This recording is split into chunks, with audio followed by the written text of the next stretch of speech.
We use satellite data to track...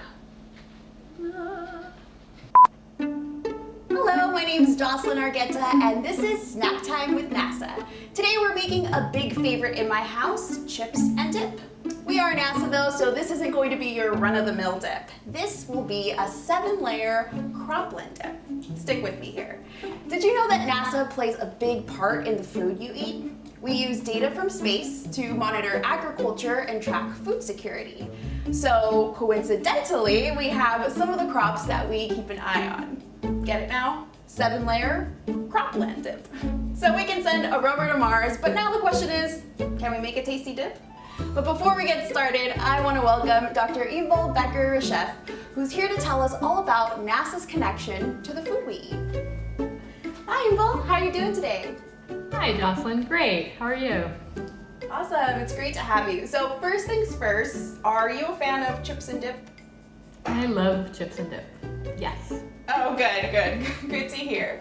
So as the director of NASA's Agriculture and Food Security Program, can you tell us a little bit about why NASA studies agriculture in the first place when we're known more for space exploration than cooking? As we all know, our planet Earth is also a planet, and so NASA has satellites that are pointing out into space, but it also has a lot of Earth observing satellites pointing here down at Earth. And of course that's really critical because we live here, and that's important for us to track and understand how we're changing our planet, how our planet is responding, and in particular tracking agriculture, which is what we're concerned with here. Food security and agriculture are one of the biggest challenges we face in this century. And NASA's satellite data, since actually going back to early days of satellite monitoring, there has always been a large focus on agriculture. Agriculture covers a huge part of our land system, and what that does is that helps us to get an accurate and a timely understanding of potential shortfalls or surplus of crops and food production around the world.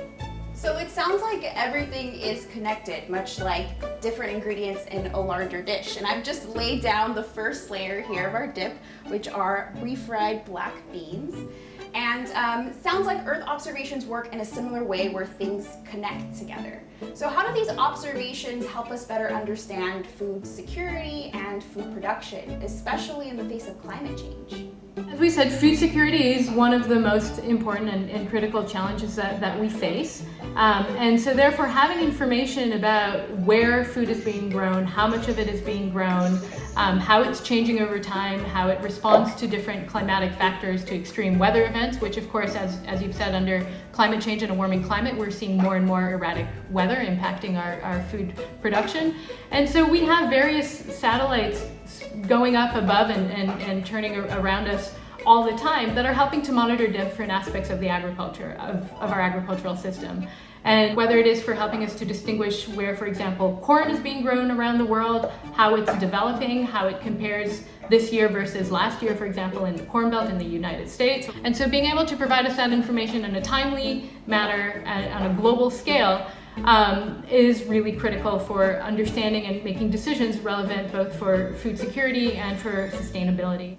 And we do have corn here as one of our layers. We also have rice, we have avocado in the guacamole. Can we see any of these staple foods being grown in the US? Absolutely, and that's a large focus both of USDA, for example, and that NASA has partnered with very closely for many years now.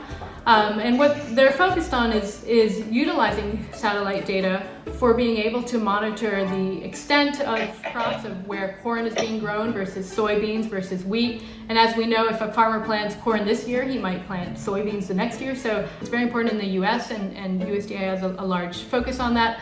But also, given that our food system is so interconnected, being able to monitor both inside the US and globally, and satellites enable us to do that.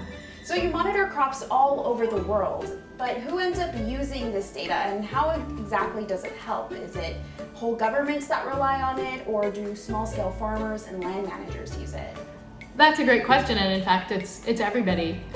It's ministries of agriculture, it's statistical departments who are trying to estimate how much production they're going to have of different crops.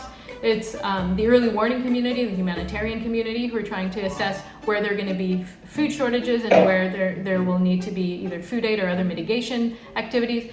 And it's of course also farmers. And one example is the Crop Monitor program under GeoGlam.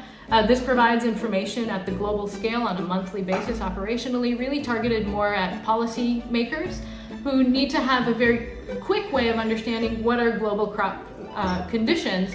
And so we've been working with that policy community for a long time to develop products that provide us a good global picture of crop conditions and food supplies across the world. So our dip's moving along here. We have corn next. And it sounds like a lot of the information you've talked about could help forecast events like food shortages. Is that right? Yeah, that's absolutely right.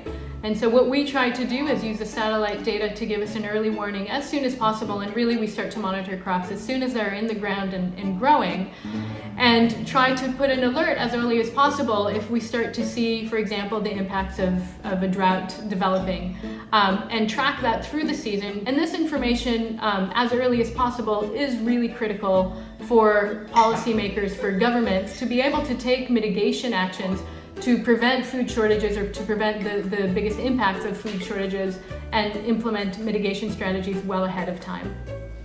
And I know that NASA works with the USDA, and so why is it important that agencies like NASA and USDA work together?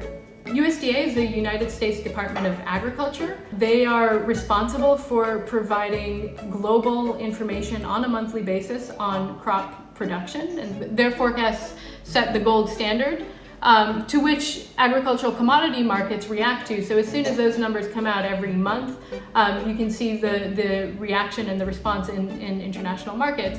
And so it makes a lot of sense for us, for NASA to be working very closely with USDA to ensure that they're able to take up the best technology and analytics to inform their forecasting and their policy development and decisions ultimately.